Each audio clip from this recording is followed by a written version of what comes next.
Everyone, एक बार फिर से आपका स्वागत है हमारे इस चैनल पे। और आज की इस वीडियो में हम डिस्कस करेंगे 27/6/2025 यानी कि आज का जो यूजीसी नेट का एग्ज़ाम हुआ है उसमें किस किस तरह के क्वेश्चंस जो हैं एग्ज़ाम में पूछे गए हैं।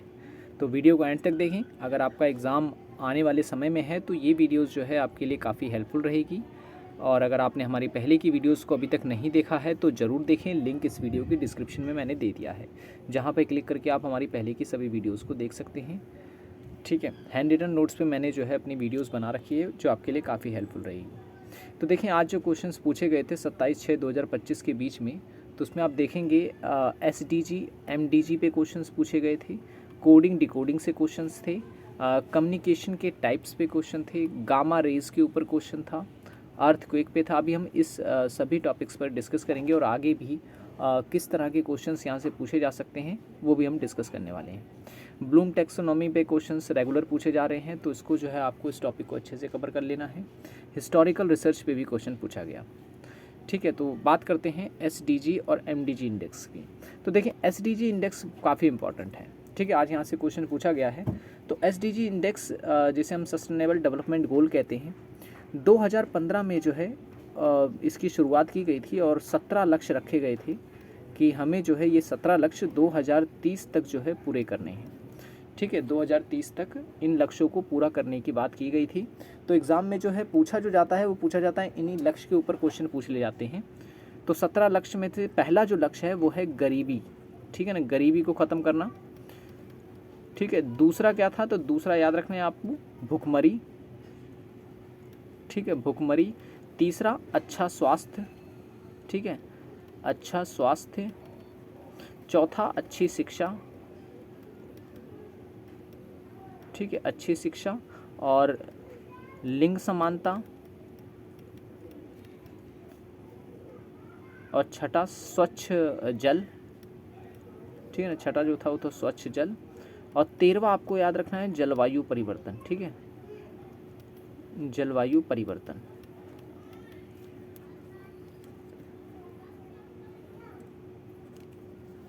ठीक है, ये 13वां जो है गोल था। तो ये आपको जो है याद रखने हैं, एग्ज़ाम में काफ़ी इंपॉर्टेंट है। यहीं से बार बार आपको जो है क्वेश्चंस पूछे जा रहे हैं। तो इन गोल्स में से पहला गरीबी को ख़त्म करना, दूसरा भुखमरी हटाना, तीसरा स्वच्छ जल, चौथा अच्छी शिक्षा, पांचवा लिंग अनुपात, छठा स्वच्छ जल और 13वां जो है वो है जलवायु परिवर्तन। ठीक है, नेक्स्ट जो है कोडिंग डिकोडिंग पे क्वेश्चन था। तो कोडिंग डिकोडिंग जैसे कि आप लोग जानते हैं रीजनिंग का बहुत ही इंपॉर्टेंट टॉपिक है। आपसे पूछ लेगा ABC जो है अगर उसको 1 2 3 लिखा जा रहा है तो जो है XYZ को क्या लिखा जाएगा? तो सबको पता है, इसे लिखा जाएगा कितना 24 25 और 26 लिखा जाए। ठीक है ना, तो इस तरीके से एक सिंपल मैंने आपको बता दिया कि कोडिंग डिकोडिंग में किस तरीके से सवाल आते हैं। ठीक है ना, तो ये कोडिंग आपको ऐसा भी हो सकता है, A को अगर B लिख दे, B को C लिख दे और C को D लिख दे, फिर आपसे पूछ ले कि MNO का फिर क्या होगा। तो इस तरीके से आप जो है एग्जाम्पल देख के जो है आंसर निकाल सकते हैं। कोडिंग डिकोडिंग यहाँ से भी एक क्वेश्चन फिक्स है, रेगुलर आ रहा है एग्ज़ाम में। कम्युनिकेशन की टाइप की अगर हम बात करें, स्पेशली मैंने वीडियोस बना दी थी, कम्युनिकेशन क्या है, कितने टाइप्स होते हैं, कौन कौन से फैक्टर्स इसमें होते हैं और बताए थे मैंने। ठीक है ना, अब बात अगर हम संचार की कर रहे हैं तो इस पर डिस्कस कर लेते हैं।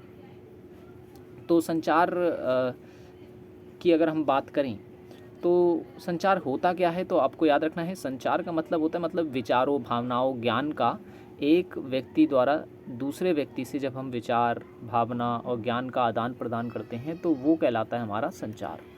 ठीक है ना, संचार कहलाता है। और इसके मुख्य जो पहलू होते हैं वो आपको याद रखने हैं, वो भी लाइन से। सबसे पहले होता है प्रेषक, फिर होता है संदेश, फिर होता है माध्यम। ठीक है, फिर होता है प्राप्तकर्ता और फिर होती है प्रतिक्रिया। प्रतिक्रिया जिसे हम कहते हैं फीडबैक। फीडबैक बहुत इंपॉर्टेंट होता है क्योंकि फीडबैक से हमें पता चलता है कि जो संचार हुआ है वो सफल हुआ है या असफल हुआ है। ठीक है ना, तो ये चीज़ आपको याद रखना है। फीडबैक मिटा देता हूँ, आप चाहें तो स्क्रीनशॉट लेना चाहें ले सकते हैं। नेक्स्ट अगर हम बात करें गामा किरणों की, तो गामा किरणें जो हैं इसकी खोज किसने की थी? पॉल विलॉर्ड ने की थी इसकी खोज। ठीक है ना, यहाँ मैं लिख देता हूँ आपको, पॉल विलॉर्ड ने जो है इसकी खोज की थी लेकिन इसका नाम दिया था गामा किरणें रदरफोर्ड ने। ठीक है, रदरफोर्ड ने जो नाम दिया था 1903 में इसको गामा किरणें। और गामा किरणें जो हैं ये कहाँ से उत्पन्न होती हैं, कहाँ से बनती हैं, तो आपको याद रखना है प्राकृतिक रूप से जो परमाणु विस्फोट होते हैं उनके द्वारा जो है मुख्य तौर पर ये गामा किरणें उत्सर्जित होती हैं। इसका इस्तेमाल कहाँ किया जाता है, तो इसका इस्तेमाल जो है किया जाता है चिकित्सा के क्षेत्र में, विज्ञान के क्षेत्र में और उद्योग के क्षेत्र में जो है इन किरणों का इस्तेमाल किया जाता है, गामा किरणें। ठीक है ना, ये आपको याद रखना है। अर्थक्वेक पे क्वेश्चन पूछा गया था कि अर्थक्वेक जो है इस पे सवाल था कि शायद मेरे ख्याल से सिस्मोग्राफ करके कुछ दिया हुआ था, ऑप्शंस थे उसमें। ठीक है, तो भूकंप की अगर हम बात करें, हम सबको पता है कि जब प्लेटें आपस में टकराती हैं तो पृथ्वी में कंपन उत्पन्न होती है जिसे हम भूकंप कहते हैं।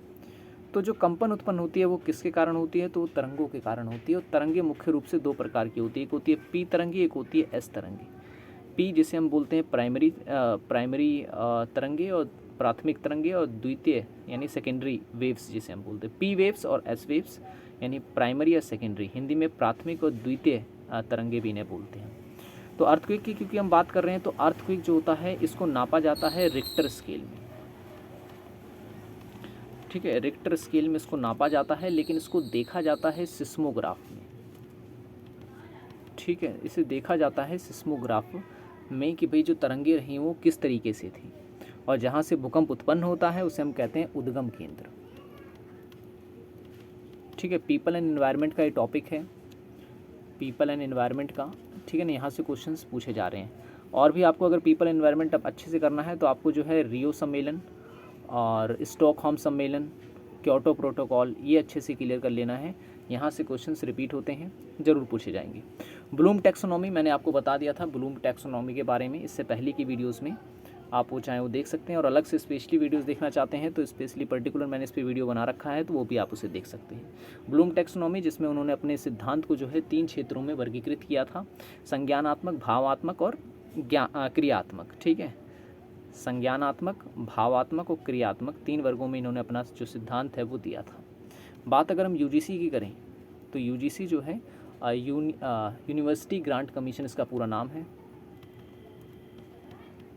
ठीक है, यूनिवर्सिटी ग्रांट कमीशन जो इसका पूरा नाम है। इसकी स्थापना हुई थी नवंबर 1956 में, जो है इसकी स्थापना हुई थी। नवंबर 1956 में स्थापना हुई थी, और इसके इस समय जो अध्यक्ष हैं वो हैं विनीत जोशी। ठीक है, विनीत जोशी जो हैं वो इसके इस समय इसके अध्यक्ष हैं। और इसका मुख्यालय कहाँ है, मुख्यालय है नई दिल्ली में। और चेयरमैन अगर आप इसके याद रख सकते कर सकते हैं, आप गूगल कर सकते हैं लाइन से। इनके जो चेयरमैन्स हैं, जैसे फर्स्ट आप याद रखें, सेकंड आप याद रखें, थर्ड आप याद रखें। ठीक है, क्यों, क्योंकि चेयरमैन से रिलेटेड क्वेश्चंस पहले भी पूछा गया है। बात अगर हम करें हिस्टोरिकल रिसर्च की, ठीक है ना, देखिए अब जगह इसमें कम रहेगी तो आप स्क्रीनशॉट लेना चाहे ले सकते हैं। अगर आपने हमारी पहले की वीडियोस अभी तक नहीं देखी है, अगर आपने हमारी पहले की वीडियोस नहीं देखी है तो आप उसे ज़रूर देखें। लिंक इस वीडियो की डिस्क्रिप्शन में दे दी है, जहां क्लिक करके आप हमारी पहले की वीडियोस देख सकते हैं। हैंड रिटन नोट्स में मैंने हर एक टॉपिक्स पर वीडियोस बनाई है, जैसे कि अभी मैंने बोला आपको क्योटो प्रोटोकॉल, रियो कॉन्फ्रेंस, इन सभी के बारे में मैंने बात की हुई है। काफ़ी इंपॉर्टेंट रहेगा आपके लिए, वो एक बार ज़रूर ट्राई करें। ऐतिहासिक अनुसंधान, ठीक है, हिस्टोरिकल रिसर्च जिसे हम कहते हैं, बहुत ही इंपॉर्टेंट है, ये एग्ज़ाम में कई बार रिपीट हुआ है। तो क्या होता है ऐतिहासिक अनुसंधान? ऐतिहासिक अनुसंधान में होता यह है कि हम अतीत की घटनाओं, प्रक्रियाओं व अनुभवों का जो है व्यवस्थित अध्ययन कर कर वर्तमान की समस्याओं का समाधान ढूंढने का जब हम प्रयास करते हैं तो उसे हम कहते हैं ऐतिहासिक अनुसंधान। ठीक है, तो इसमें जो पुराने तथ्य होते हैं, पुरानी घटनाएं जो होती हैं, उनकी महत्वपूर्ण भूमिका कहीं ना कहीं होती है ऐतिहासिक अनुसंधान में। ठीक है, टाइप्स ऑफ रिसर्च में और भी आप पढ़ सकते हैं। ठीक है, और किसी भी प्रकार का अगर आपका डाउट हो तो आप मुझे कमेंट कर सकते हैं। प्लेलिस्ट मैंने दे दी है, लिंक डिस्क्रिप्शन में है, क्लिक करके देखें। और thanks for watching this video.